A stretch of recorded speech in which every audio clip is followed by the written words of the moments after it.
One of the challenges that artists are finding is that the idea of learning anatomy can be overwhelming. You read these anatomical books, and I think, where do I start?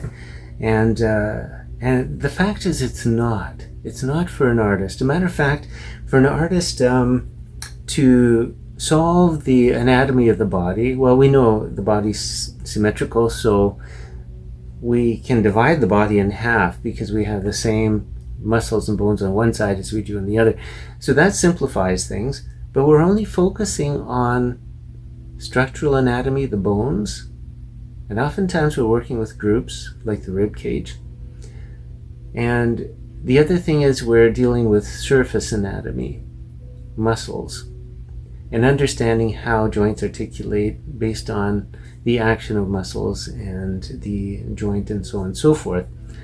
But the point is that some muscles are defined in groups as well, so we don't have to learn every meticulous detail. However, when we finally bite the bullet, so to speak, and we indulge ourselves into drawing anatomically to understand how the volume is made, and that represents the human form.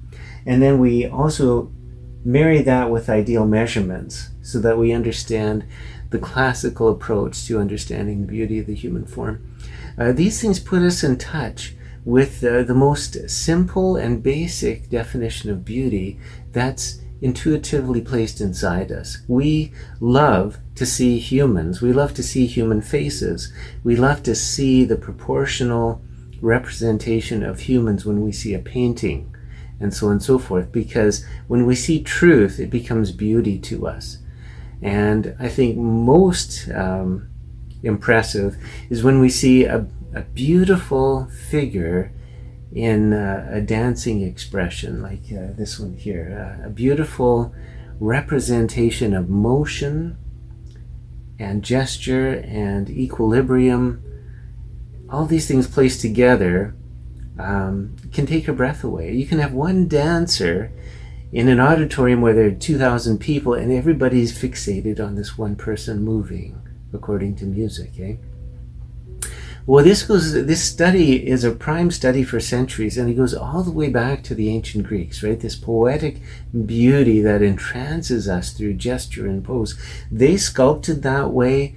We love to see it in living subjects. We love to draw it. We love to paint it. It's highly esteemed as one of the great traditional methods demonstrated by the great European masters, and it's not stopping. We know that it's going to continue as long as people love to make classical art by hand, eh? And so we celebrate this. We celebrate this in the studio, and we explore museums, we explore collections, we explore history, we explore periods. We pull out our pencil, we explore. We explore that way in a tactile sense. So we'd love to show you how to do that and engage you into a lifelong study. Join the online Atelier. If you like these videos, we want to share more with you. So do the appropriate clicks, subscribe and likes and all that sort of thing. We appreciate it very much, and it goes a long way to allowing us to get more videos out that you can enjoy.